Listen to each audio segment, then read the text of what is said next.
Es ist unglaublich.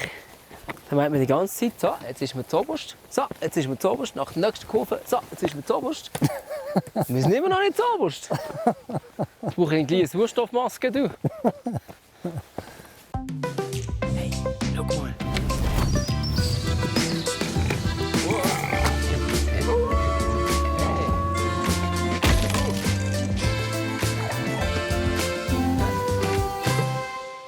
Guten Morgen, oder besser gesagt, guten Morgen, graue. Die Sonne geht erst langsam auf, hier im Schweizer Nationalpark. Willkommen zurück bei Pattagei. Ja, es ist 5 Uhr am Morgen, wir sind also wirklich früh aufgestanden. Und ich hoffe, das lohnt sich, dass wir auch über die holprigen Wege hier Richtung Berge rauffahren. Wir gehen eben die Gämse heute suchen, die weit oben in den Bergen jetzt am Klettern sollten sein. Und der Mann, der uns da eben gerade über Stock und Stein fährt, ist unser Parkwächter Dominik, der wieder mit dabei ist. Und ich hoffe, das lohnt sich für dich. Kleinere Aufwand hier. Ich wünsche dir viel Spaß bei Pattagei, bei den Gämsen.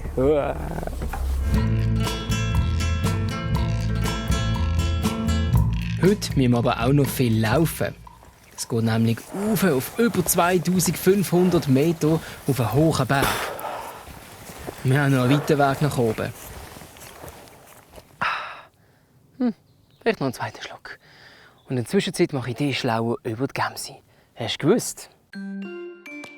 Wenn es gefährlich wird, dann pfeifen die Gämse, um sich gegenseitig zu warnen. Und das Pfeifen kommt im Fall aus der Nase. Die Böcke verbreiten so einen würzigen Duft. Das ist wie ein Parfüm, das sie die Weibchen damit anlocken wollen. Die Gämse fressen vor allem gerne Gras und den Trieb der Sträucher, die hier oben wachsen. Im Winter auch gerne mal Moos.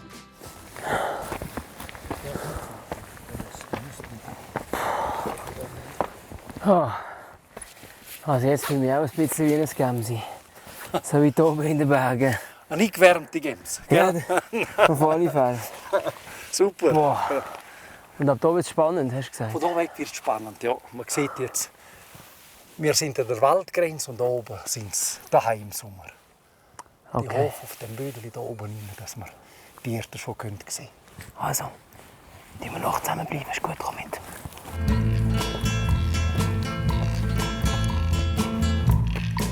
Und kurz darauf ab haben wir Glück. Moment, da sieht man hin, siehst du mit? Dort in dem Hang. Ah ja, dunkelbraun, gell? Ja, dunkelbraun. Ja. Ich glaube, das ist ein Bock. Ah, er bewegt sich. Ja, wir müssen den besser anschauen, aber ein Gemsbock ist es. Und ich vermute, der Rudel muss dort oben sein oder sonst auf dem Rastplatz. Dann müssen wir noch ein paar 100 Höhenmeter machen. Okay. Ja, der Dominik hat gut lachen. Der ist sich so Wanderungen gewöhnt. Weiter geht's den Berg rauf. Das merkt auch der Gemsbock. Aber es ist ihm, glaube ich, mehr oder weniger egal. Ja.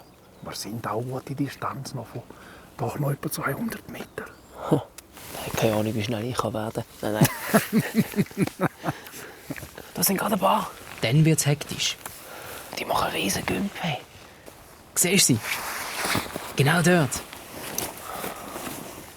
Das ist eine ganze Gruppe. Und im Fall, wie die dort raufgekommen sind, mit so riesen Sätzen.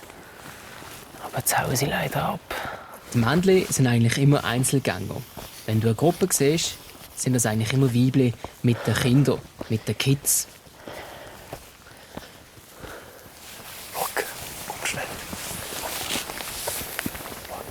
Schau da vorne. Da vorne. Das Geisel mit der letztjährigen Jungtier. Ja, ist ganz schön.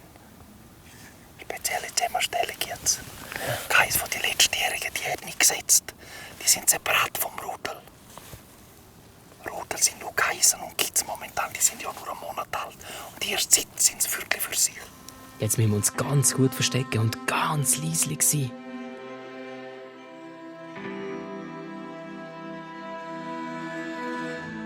Aber auch die Gämse haben uns schon lange entdeckt. Sie schauen uns ganz genau an.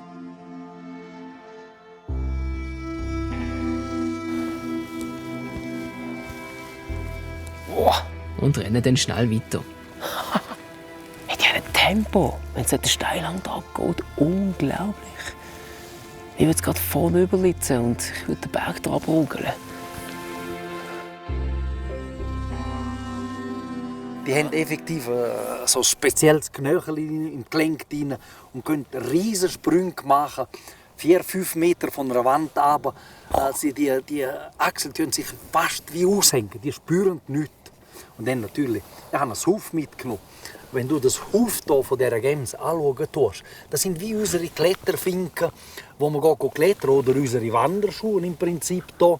Du siehst ganz einen harten Rand und die Wendung hier ganz, ganz weich. Und so können sich in dem Gelenk auch mit dem kleinsten Griff, wie wir sagen, können sich hier anpassen und also wirklich Meister im Klettern. Wenn sie wirklich, du hast sie mit dem riesen Tempo die Heimtür abgehen, sind da wie zwei Bremsen, die Afterklauen hinten dran. Und die brauchen es dann, wenn sie abwärts gehen, im Gras drin, zum Bremsen. Du siehst hier, das tut richtig auch bremsen. Ah, das ist wie ein Wiederhocken. Ja, und das brauchen sie recht. Das kannst du mal sehen. Du siehst selber, wie es bremsen tut. Oh ja, du. Ja. Wie zwei Wiederhocken. Ja, da rutscht man dann nicht mehr weit. Das ist so. Das sind die idealen Bergschuhe. Bergschuhe habe ich auch an. Aber ich komme im Vergleich zu der Gemsi nur ganz langsam durch den Berg rauf. Wow, schau, da rennt wieder eins. Wow, kommt noch mal eins. Und wir sehen noch mehr. Ja, das ist gewaltig. Das ist immer Look.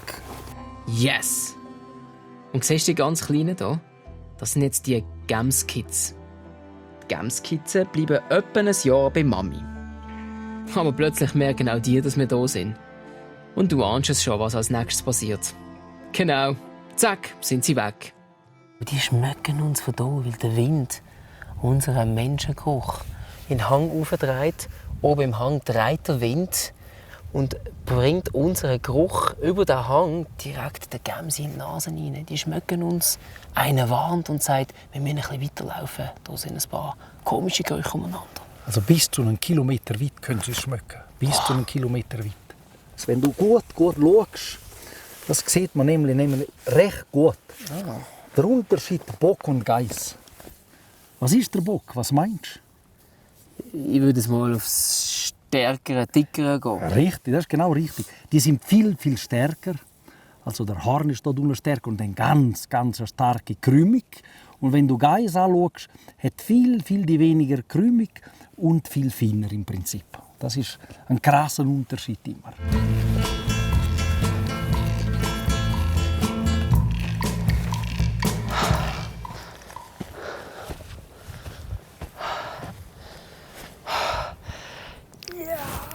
Bravo, Peter. Super. Geschafft. Super.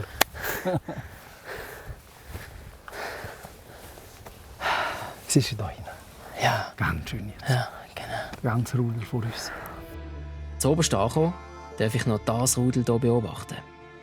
Hier im Nationalpark hat es ganz viele Gämsen, wie sie keine natürlichen Feinde haben. Höchstens der Steinadler könnte jetzt hier ein Jungs schnappen und mitnehmen. Und schau, das Gämsi hier braucht Jeans eine Abkühlung an den Hufen. Und hier will sich, glaube ich, eins noch ein bisschen erholen. Und das ist gut versteckt. Und dann wird mir bewusst, hey, ich bin hier sozusagen in der Stube der Gemsi und kann sie so gut beobachten. Ein Riesenerlebnis. Einen richtigen Jö-Moment habe ich dann auch noch am Schluss. Schau, das Junge trinkt gerade Milch. So gut.